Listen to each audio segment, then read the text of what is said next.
Comitê Científico Internacional da Unesco para a redação da História Geral da África. História Geral da África. Metodologia e Pré-História da África. Editor J. Kizerbo. Unesco. Representação no Brasil. Ministério da Educação do Brasil. Universidade Federal de São Carlos. História Geral da África. Metodologia e Pré-História da África. Comitê Científico Internacional da Unesco para a redação da História Geral da África. Coleção História Geral da África da Unesco. Volume 1. Metodologia e Pré-História da África. Editor J. Kizerbo. CAPITUL 18. 491. Os homens fósseis africanos. África, o berço da humanidade. Charles Darwin foi o primeiro cientista a publicar uma teoria importante sobre a origem e a evolução do homem. Foi também o primeiro a apontar a África como o lugar de origem do homem. Pesquisas realizadas nos últimos 100 anos vieram em abono da teoria de Darwin, confirmando inúmeros aspectos do seu trabalho pioneiro.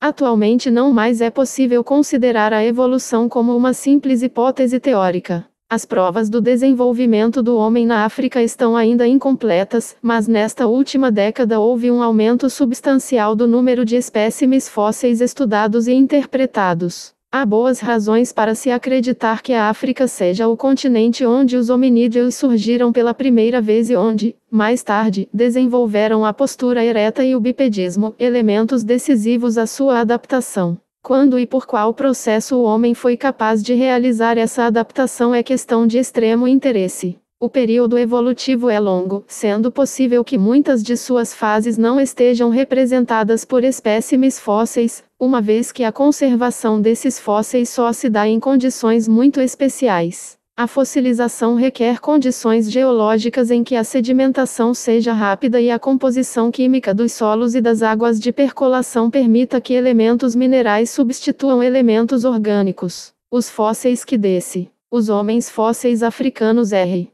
Leakey. 492. Metodologia e Pré-História da África. Figura 18. África. Alguns dos sítios mais importantes de hominídeos. 493. Os homens fósseis africanos. Modo se formam ficam enterrados a grande profundidade sob os sedimentos acumulados, e talvez só venham a ser descobertos pelo homem moderno caso intervenham fenômenos naturais, como a erosão ou os movimentos tectônicos. Tais sítios são pouco numerosos e se encontram bastante dispersos. Ainda que se descubram, a cada ano, novas jazidas, grande parte da África jamais revelará evidências fósseis do aparecimento do homem. Seria interessante comentar as razões pelas quais certas partes da África são tão ricas em testemunhos pré-históricos. A primeira é a diversidade de habitats. O continente é vasto, estendendo-se acima e abaixo do Equador até as zonas temperadas do norte e do sul. Esse fato, por si só, implica a variedade de climas. No entanto, as terras altas da região equatorial introduzem uma dimensão suplementar. Essa massa de terra se eleva, a partir da franja litorânea, em uma série de planaltos, até as cadeias de montanhas e picos, alguns dos quais cobertos de neves eternas, apesar do clima bastante seco e quente. As elevações variadas propiciam uma diversidade de ambientes, pois a temperatura diminui à medida que aumenta a altitude. Ora, esses fatores sempre existiram na África, e, embora alterações climáticas tenham certamente ocorrido, parece que o continente africano sempre ofereceu um habitat adequado ao homem. Quando uma determinada área se tornava muito quente ou fria, era possível migrar para ambientes mais apropriados. Formulou-se a hipótese de uma correlação entre os períodos glaciários do hemisfério norte e os períodos úmidos da África, pois se constatam grandes variações nos níveis dos lagos, que correspondem a variações pluviométricas. Essa questão vem sendo objeto de minuciosos estudos nos últimos anos. Embora um avanço glaciário deva ter exercido um efeito global sobre a meteorologia, a correlação automática entre ambos não se evidencia claramente. Não obstante, o acúmulo de sedimentos nas bacias dos lagos africanos durante o Pleistoceno concorre para reforçar a teoria de que as chuvas foram mais abundantes nesse período. Essa sedimentação foi de grande amplitude. Muitos lagos do Pleistoceno africano eram pequenos e pouco profundos, provavelmente de caráter sazonal, com variações anuais de nível, reflexo do clima tropical, com chuvas abundantes durante apenas alguns meses do ano. Esses lagos eram perfeitas bacias de captação para os sedimentos que se depositavam anualmente nas suas margens planas e em torno das embocaduras dos rios que neles desaguavam. Ver capítulo 16. 494 Metodologia e pré-história da África. E que inundavam suas ribanceiras durante o período de cheias. Restos de animais mortos perto das margens dos lagos iam sendo, assim, constantemente recobertos pela areia ou pela vasa depositada durante as enchentes. Esse processo durou milhões de anos, sendo detectados vestígios animais em diferentes níveis das sequências sedimentares, cuja espessura total chega a ultrapassar 500 m. Com a colmatagem dos lagos e a mudança do regime das chuvas, algumas bacias secaram enquanto outras foram se formando. O processo de fossilização é lento, mas o Pleistoceno se estende por mais de 3 milhões de anos, período durante o qual restos de animais foram sendo depositados em sedimentos favoráveis à sua conservação. A localização desses restos constitui, evidentemente, um problema capital para o paleontólogo, mas, também nesse ponto, certos fatores contribuíram para diminuir as dificuldades na África, especialmente na África Oriental. Durante o Pleistoceno, em particular na sua última fase, a África Oriental passou por um período de movimentos tectônicos associados a uma ruptura da crosta terrestre, hoje chamada Rift Valley. Esses movimentos tectônicos originaram falhas e, em muitos lugares, provocaram a elevação de massas de sedimentos. A erosão que se seguiu expôs as camadas onde se tinham formado fósseis. Por essa razão, a procura de restos fósseis concentra-se, em geral, em antigas bacias lacustres onde as formações sedimentares sofreram falhas e aparecem sob a forma de terras áridas com ravinamentos. Entretanto, há outras possibilidades, como prova a grande quantidade de restos de hominídeos encontrados na África do Sul. Esses fósseis se formaram em cavernas calcárias, onde o acúmulo de ossadas foi recoberto por uma camada estalagmítica ou pelo desmoronamento do teto das cavernas. Os ossos foram levados para essas cavernas por vários agentes, mais provavelmente por animais necrófagos ou predadores, como leopardos e hienas.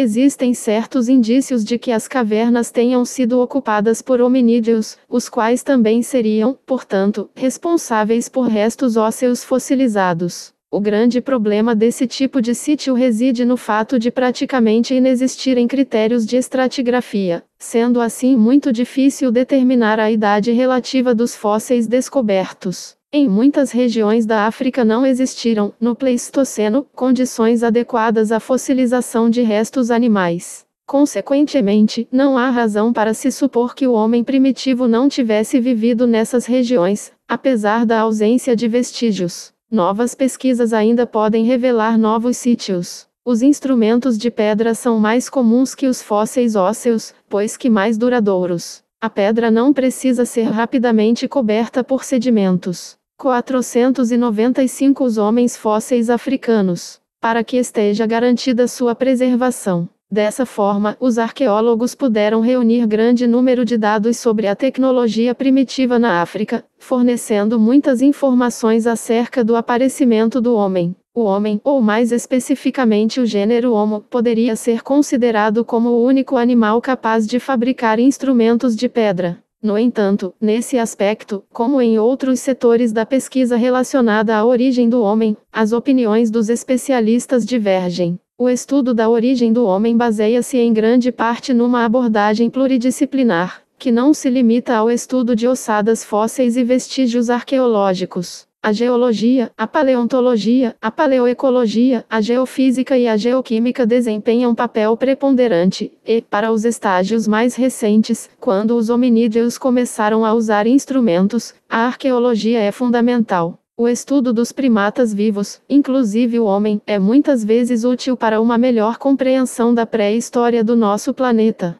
Os fósseis da família do homem, os hominídeos, podem ser considerados como distintos e separados dos grandes macacos atuais, os pongídeos, desde o Mioceno, há mais de 14 milhões de anos. As evidências mais antigas estão incompletas, e existe uma grande lacuna em nosso conhecimento sobre a evolução do homem no período que vai de 14 milhões a pouco mais de 3 milhões de anos. Foi durante esse período que a diferenciação parece ter se efetuado, pois são conhecidas formas diferenciadas de hominídeos fósseis a partir de 5 milhões de anos. Os testemunhos fósseis de outros grupos de animais que não o homem são, em geral, mais bem conhecidos e comportam material mais completo. São de grande interesse pois permitem tentar a reconstituição do meio ambiente primitivo dos hominídeos durante os primeiros estágios de sua evolução. Já existem dados sobre vários períodos importantes em que numerosas espécies animais sofreram mudanças muito rápidas, em resposta a pressões do meio ambiente. Demonstrou-se também que o homem passou por diversos estágios antes de se tornar o bípede com cérebro desenvolvido que é hoje. Em certas épocas, existiram vários tipos de homens, e cada um poderia representar uma adaptação específica. As mudanças ocorridas a partir da forma simiesca do hominídeo do Mioceno devem ser o resultado de algum tipo de especialização ou adaptação, que nos cabe elucidar. Embora os dados disponíveis estejam bastante incompletos, conhecem-se alguns detalhes dessa complexa evolução. Examinaremos os fósseis mais recentes para, a partir deles, chegarmos aos mais antigos. 496 Metodologia e pré-história da África. O homem moderno e o Homo sapiens. A clássica definição de homem encontrada nos dicionários está longe de ser satisfatória. Ser humano, a raça humana, adulto do sexo masculino, indivíduo, do sexo masculino. Um dos problemas dessa definição é que o homem moderno constitui talvez a mais diversificada espécie conhecida. Tantas são as diferenças, comportamentais e físicas, existentes entre as populações do mundo, diferenças essas que devem ser consideradas. Mas apesar das diferenças aparentes, o homem constitui hoje uma única espécie, e todos os homens partilham a mesma origem e a mesma história na sua evolução primitiva. É provável que só nos últimos milênios a espécie tenha passado a apresentar variantes superficiais. Possa essa noção contribuir a que os homens mais rapidamente se conscientizem da identidade de sua natureza e de seu destino. O homem atual, que pertence integralmente à espécie Homo sapiens sapiens, é capaz de viver em habitats muito diferentes graças ao desenvolvimento tecnológico. A vida em cidades superpovoadas contrasta com a dos nômades pastores de camelos no deserto, e ambas contrastam, por sua vez, com a vida dos caçadores no seio das densas florestas tropicais da África Ocidental. O homem é capaz de viver longos períodos no fundo do mar, a bordo de submarinos, e em órbita terrestre, no interior de cápsulas espaciais. A chave explicativa de todos esses casos é a adaptação pela tecnologia.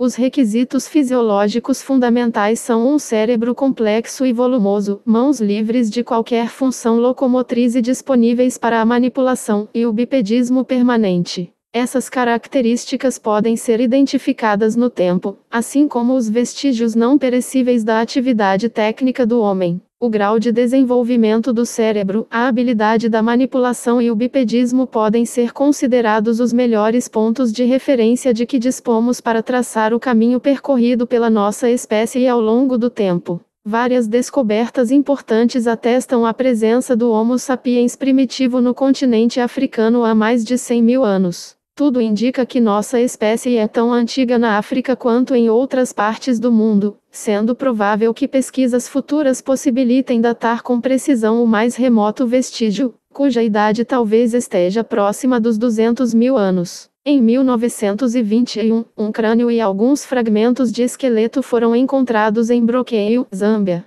Sendo esse país a antiga Rodésia do Norte, o espécime tornou-se conhecido como Homem da Rodésia ou Homo sapiens rhodesiensis. Data aproximadamente de 35 mil, ao que se crê, e certamente pertence à nossa espécie. Talvez remonte a uma época mais remota, porém não foi possível datar. 497 Os homens fósseis africanos. Sequer o crânio apresenta características muito semelhantes às do neandertalense da Europa, tratando-se, com certeza, de um exemplo africano dessa espécie. Traços ainda mais antigos do Homo sapiens foram descobertos na África Oriental. Em 1932, o Dr. L. S. B. Leakey encontrou fragmentos de 2 crânios no sítio de Kangera, no oeste do Quênia. Pareciam estar associados a uma fauna fóssil do fim do Pleistoceno médio tardio, o que implicaria uma idade de cerca de 200 mil anos. Esse sítio ainda não foi datado com precisão, fato lamentável, visto que os fósseis aí encontrados, 2 crânios e um fragmento de fêmur, parecem pertencer à espécie Homo sapiens e poderiam constituir as evidências mais antigas da espécie, conhecidas até agora na África.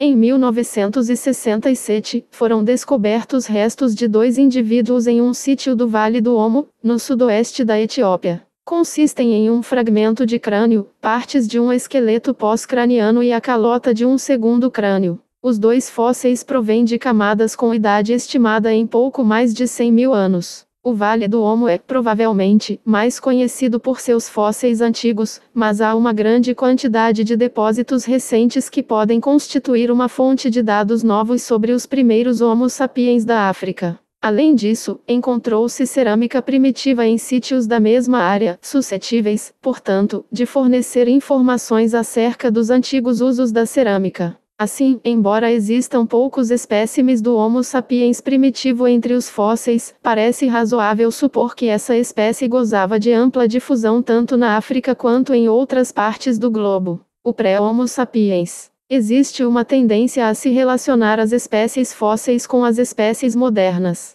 Essa relação, contudo, deve ser entendida em termos muito genéricos. Propomos aqui considerar a origem do Homo sapiens dentro de uma linhagem que pode remontar a vários milhões de anos. Em diferentes épocas, provavelmente existiram nessa linhagem vários tipos distintos do ponto de vista morfológico, devendo a composição genética do homem moderno refletir, em parte, essa herança compósita. A denominação das espécies fósseis tem causado dificuldades. Frequentemente, o desejo de dar um novo nome a cada espécime descoberto provoca confusão. A prática habitual é classificar espécimes semelhantes em uma mesma espécie. As diferenças menores servem de base para uma diferenciação da espécie, enquanto as mais importantes distinguem o gênero. Não é difícil. 498 Metodologia e pré-história da África. Classificar as espécies animais vivas. Um excelente sistema de classificação foi criado pelo grande naturalista Linneu. O problema dos paleontólogos está em considerar a evolução, no tempo, de uma determinada espécie que pode ter sofrido transformações bastante rápidas. A expressão espécie morfológica será utilizada, aqui, na descrição de fósseis que apresentam características físicas semelhantes. Cabe ressaltar que grande parte da controvérsia relacionada ao estudo da origem do homem se deve à divergência de opiniões quanto ao uso da terminologia. Pelo menos 2 gêneros e várias espécies de hominídeos foram identificados entre os fósseis dos últimos 3 milhões de anos. Essas formas são básicas para compreendermos a origem de nossa espécie. Até recentemente, pensava-se que a evolução se processara em ritmo uniforme. Hoje, porém, acredita-se que populações locais de uma determinada espécie podem ter reagido diferentemente às pressões da seleção. Formas primitivas podem ser contemporâneas de formas avançadas ou progressivas.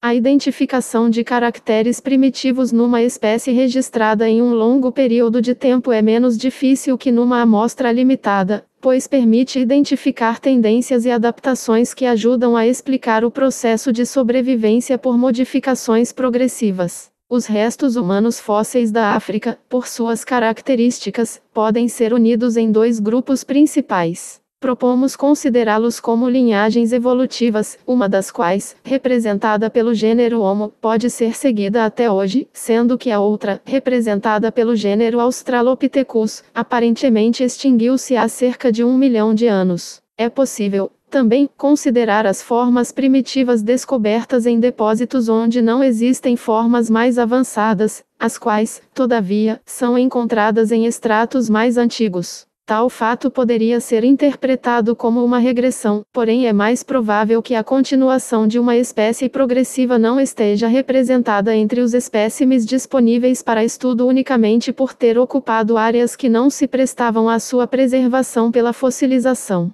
Para os objetivos deste capítulo, propomos considerar os hominídeos anteriores ao Homo sapiens com base nestas 2 linhagens. A forma ancestral comum a ambas não pode ser facilmente identificada, pois os testemunhos fósseis são bastante fragmentários. O mais antigo hominídeo da África provém de Fort Turner, no Quênia, onde foram encontrados vários fragmentos de maxilar superior, um fragmento de mandíbula e alguns dentes. O sítio foi datado de 14 milhões de anos, e seus fósseis provam que nessa época já havia ocorrido a diferenciação entre os hominídeos e os pongídeos. Portanto, a redução dos 499 os homens fósseis africanos. Figura 18-2 Crânio de Homo habilis, KNMR 1470. Vista lateral. Colby fora, Quênia, Museus Nacionais do Quênia. Figura 18-3 Crânio de Homo erectus, KNMR 3733. Vista lateral. Colby fora, Quênia, Museus Nacionais do Quênia. 500 Metodologia e Pré-História da África. Caninos, traço característico dos hominídeos, já se acentuara ligeiramente a partir dos caracteres propriamente simiescos. Os testemunhos fósseis entre 14 milhões e 3.500.000 de anos estão bastante incompletos. Dispomos apenas de 4 espécimes que podem ser relacionados a esse período, todos provenientes do Quênia. Um fragmento de mandíbula em péssimo estado de conservação, encontrado em Canaan pelo Dr. L. S. B. Leakey, em 1932. Um fragmento de húmero descoberto em Canapói. Um fragmento de mandíbula com uma coroa dentária encontrado em Lotagão e um molar isolado descoberto em Ngorora. Os 3 primeiros espécimes provêm de depósitos datados de 4 milhões a 5.500.000 de anos. Quanto ao dente isolado, considera-se que seja proveniente de depósitos estimados em 9 milhões de anos. Entretanto, nenhum desses espécimes é bastante significativo, pois são muito fragmentários. Atribuiu-se o fragmento de mandíbula de Lotagão ao Australopithecus. Mas, no atual estágio de nossos conhecimentos, essa identificação é bastante discutível, na opinião de muitos antropólogos. A partir do início do Pleistoceno, há cerca de 4 milhões de anos, até o aparecimento do Homo sapiens, os dados sobre a evolução dos hominídeos na África tornaram-se nitidamente mais substanciais. Em 1973, foram realizados trabalhos de pesquisa em 2 novas jazidas, onde se encontrou grande número de fósseis em camadas datadas de 3 a 4 milhões de anos. Esses sítios, Laetolil, Tanzânia, e Adar, Etiópia, merecem comentário especial, tal a sua importância no que diz respeito ao aparecimento do gênero Homo. Laetolil está localizado a aproximadamente 50 km da famosa Garganta de Olduvai, nas encostas dos montes Lemagrut, dominando a extremidade norte do lago Eyazi. Sua idade foi estimada em cerca de 3.500.000 anos, fato bastante significativo na medida em que se propôs relacionar os diversos fósseis de hominídeos primitivos lá encontrados ao gênero Homo. Trata-se de maxilares, dentes e um fragmento de membro. As jazidas de Adar, situadas na depressão de Afar, Etiópia, têm a mesma idade, ou talvez sejam um pouco mais recentes. A partir de 1973, descobriu-se no local grande quantidade de material, incluindo excelentes espécimes de esqueleto craniano e pós-craniano, entre os quais se podem distinguir 3 tipos relacionados a Homo habilis, Australopithecus gracilis e Australopithecus robustus. Assim, todo esse primeiro período praticamente nada revela sobre a origem do Homo e do Australopithecus. Em compensação, o período entre 3 e 1 milhão de anos é relativamente rico em testemunhos fósseis. A amostra bastante grande de espécimes encontrados em sítios com menos de 3 milhões de anos indica a existência de 2 gêneros distintos de 501 os homens fósseis africanos, hominídeos primitivos, que por vezes ocupavam a mesma área. Presume-se que essas 2 formas, Homo e Australopithecus, habitassem nichos ecológicos diferentes e, embora seu território físico pudesse coincidir, a competição por comida, ao que parece, não era suficiente para que uma forma excluísse a outra. Ainda temos muito a aprender sobre a adaptação de cada um desses hominídeos, porém a coexistência dos 2 gêneros por um período superior a 1.500.000 de anos é fato comprovado atualmente e atesta a distinção entre os 2. Foi o Australopithecus o ancestral do Homo? Essa pergunta geralmente recebe resposta afirmativa. No entanto, com os novos dados disponíveis, não mais é possível ter tanta certeza. Alguns especialistas, inclusive o autor, tendem a pensar que as 2 formas têm um ancestral comum, distinto de ambas. Para estabelecer essa tese, é necessário examinar os dois gêneros do ponto de vista de suas adaptações específicas e considerar o grau de variação, se houver, em cada grupo. Para isso, é essencial definir claramente as características típicas de cada um que se mostraram permanentes no tempo. Para finalizar, cabe observar que alguns pesquisadores classificam todos esses fósseis num mesmo gênero, o qual apresentaria uma grande variabilidade intragenérica e um acentuado dimorfismo sexual. O gênero Homo pré-sapiens, Homo erectus. A forma pré-sapiens mais conhecida do gênero Homo é a que foi atribuída a uma espécie morfológica bastante diversificada que se expandiu amplamente, Homo erectus. Essa espécie foi encontrada pela primeira vez no Extremo Oriente e na China. Mais recentemente, foi descoberta na África do Norte, na África Oriental e talvez no sul da África. Não há datação absoluta para os espécimes da Ásia, embora tenha sido publicada uma data inferida para parte do material, sugerindo que o Homo erectus ocorre em sítios com 1.500.000 a 500.000 anos. A datação dos sítios da África do Norte e do Sul onde se descobriu o Homo erectus, foi igualmente inferida, situando-os aparentemente no Pleistoceno Médio. Os espécimes da África Oriental provêm de sítios onde foi possível fazer datações físico-químicas, tendo sido datado de aproximadamente 1.600.000 de anos o mais antigo exemplar de Homo erectus. Essa data tão remota poderia indicar uma origem africana para o Homo erectus, e muitos especialistas são favoráveis à ideia de que todos os testemunhos dessa humanidade descobertos fora do continente africano seriam provenientes de populações que teriam emigrado no início do 502 Metodologia e Pré-História da África. Pleistoceno. Existem, no entanto, algumas novas datas, extremamente antigas, para o Homo erectus de lava. Atualmente, não dispomos de material em quantidade suficiente para a realização de estudos gerais e sintéticos. Entretanto, os dados existentes mostram que essa espécie encontrava-se amplamente distribuída na África, ocorrendo também na Ásia e na Europa. Os fragmentos de membros indicam uma postura ereta, adaptação para a marcha e bipedismo com características próximas às do homem moderno.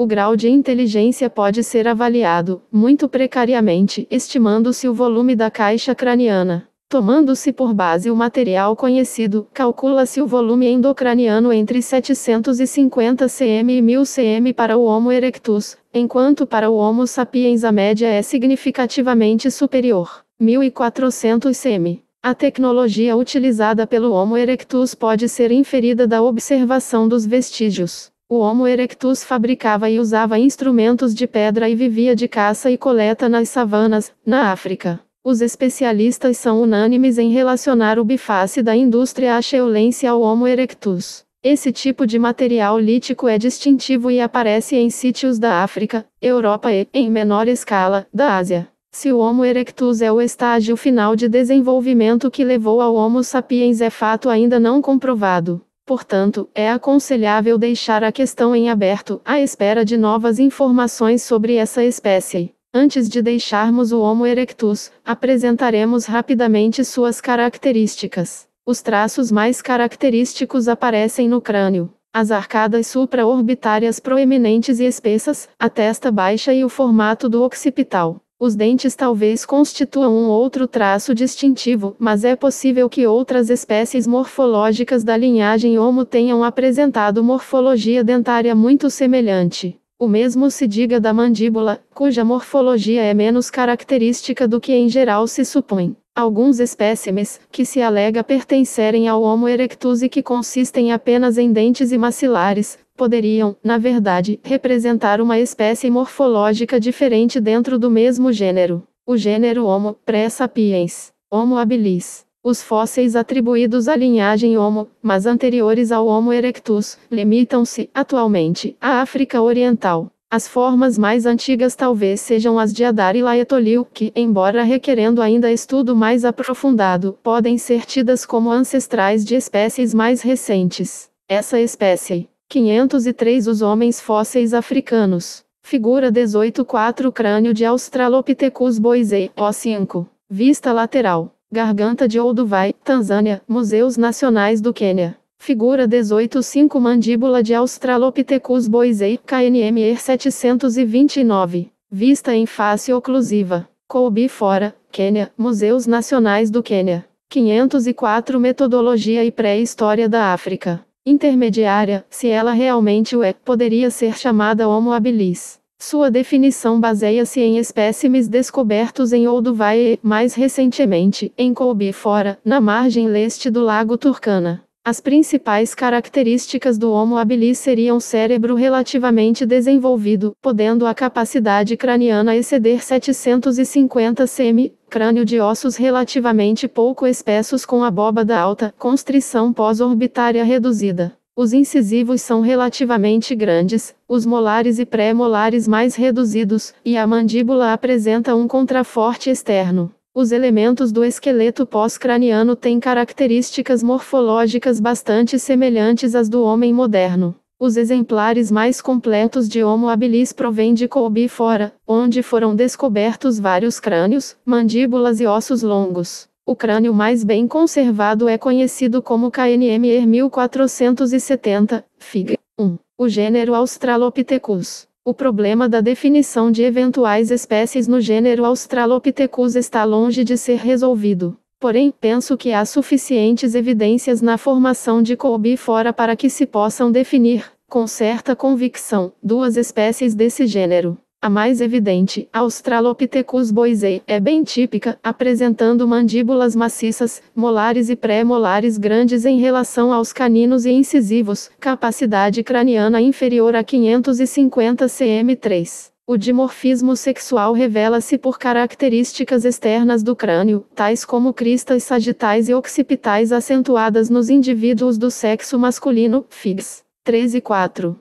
Os elementos conhecidos do esqueleto pós-craniano, fêmur, húmero e astrágalo, são, igualmente, característicos. Essa espécie distribuía-se por ampla área, tendo sido encontrada em Chesoanja, peninge na garganta de Olduvai, situada na porção meridional do Rift Valley do leste africano. Entretanto, não se pode afirmar com certeza que o boisei constituía uma espécie. Talvez venha a ser classificado como subespécie regional da forma sul-africana do robustus. Novas descobertas poderão trazer solução a esses problemas, que sempre apresentarão semelhantes sutilezas taxonômicas no campo da paleontologia dos vertebrados. Portanto, parece preferível, no momento, mantermos a hipótese da existência de duas espécies robustas aparentadas mas geograficamente separadas. Os testemunhos da presença de uma forma grácil de Australopithecus no leste da África são menos probantes. No entanto, o grau de variação parecerá consideravelmente grande se incluirmos todos os espécimes descobertos numa só espécie. 505 Os homens fósseis africanos.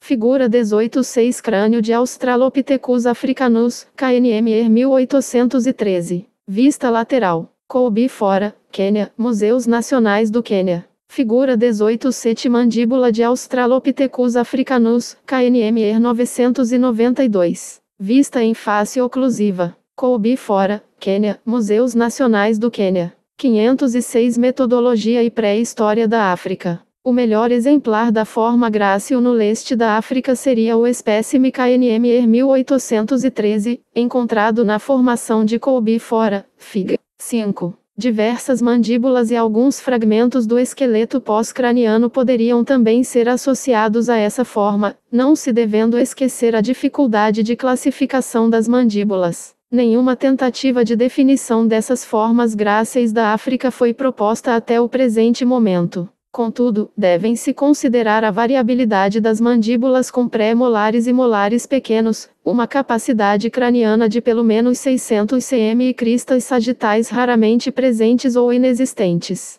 O esqueleto pós-craniano parece ser comparável ao do boisei, embora em escala menor, sendo também menos robusto. Nas duas espécies, um dos traços mais característicos é a epífise proximal do fêmur. O colo é longo, comprimido de frente para trás. A cabeça é pequena e subesférica. Haveria ainda outros traços a serem definidos, mas pouco se sabe sobre a variação interna dessas espécies, e a amostra não oferece possibilidade de conclusões. No entanto, considero essa espécie muito próxima do Africanus grácil da África do Sul, do qual poderia ser um facies mais setentrional. Conhecemos o osso ilíaco do Africanus e do robustus da África do Sul, e pequenas diferenças puderam ser notadas entre as duas formas. Nenhum espécime remanescente desse osso é atribuível ao Australopithecus na África Oriental. Entretanto, o Homo está representado por dois espécimes contemporâneos, que mostram diferenças acentuadas entre os dois gêneros.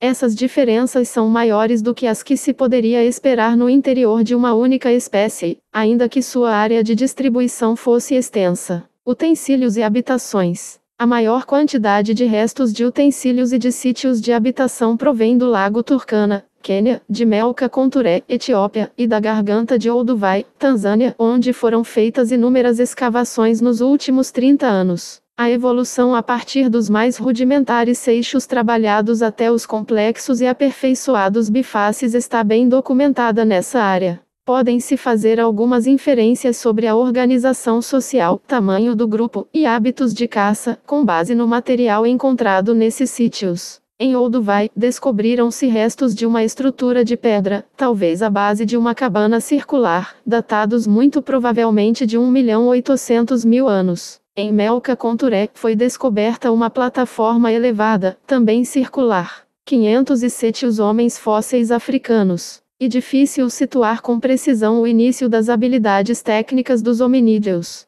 Pode-se, quando muito, sugerir que tenha aparecido durante o Pleistoceno, talvez como uma resposta adaptativa, chave do processo de diferenciação do gênero Homo. Durante o Pleistoceno inferior, por volta de 1.600.000 anos atrás, apareceram instrumentos bifaces rudimentares. Sua evolução a partir do seixo lascado pode ser acompanhada em Olduvai e é confirmada por descobertas feitas em outros sítios do leste da África. Até recentemente, as mais antigas indústrias líticas encontradas na Europa eram as de bifaces. Na minha opinião, os dados disponíveis poderiam sugerir uma migração de grupos humanos que fabricavam bifaces, da África para a Europa e Ásia, no Pleistoceno antigo ou mesmo um pouco antes. O desenvolvimento ulterior das indústrias de pedra é bastante complexo, havendo testemunhos em abundância em todo o mundo. Ainda não foi provado, mas podemos levantar a hipótese de que o aparecimento das indústrias pós-acheulenses está ligado à emergência do Homo sapiens.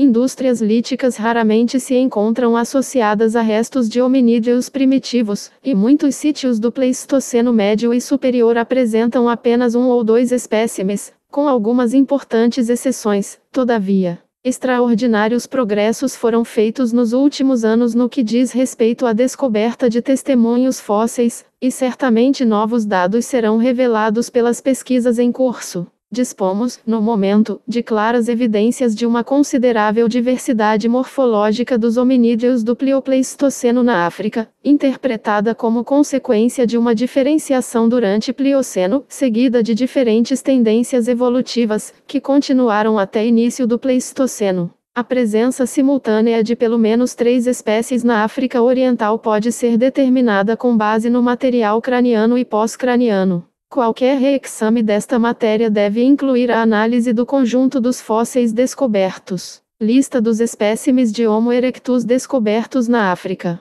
Região país sítio detalhes dos espécimes noroeste Argélia Ternifine 3 mandíbulas e um fragmento de crânio noroeste Marrocos Sidi Abderrahmane 2 fragmentos de mandíbula noroeste Marrocos Rabat 1 fragmento de mandíbula e um crânio noroeste Marrocos Temara mandíbula leste Tanzânia Olduvai crânio, alguns restos pós-cranianos e uma possível mandíbula sul África do Sul Swartkrans um crânio incompleto e alguns fragmentos de mandíbula. 508 Metodologia e pré-história da África. Terminologia. Os termos Middle Stone Age, Early Stone Age, Late Stone Age não são traduzidos nesta obra, de acordo com a decisão tomada no 8º Congresso Pan-Africano de Pré-História e do Estudo do Quaternário, realizado em Nairobi, Quênia, em setembro de 1977, de manter, para a África ao sul do Saara, a terminologia inglesa. 509 Os homens fósseis africanos. Períodos e indústrias da pré-história da África. Quadro de equivalência elaborado por H. J. Ugot.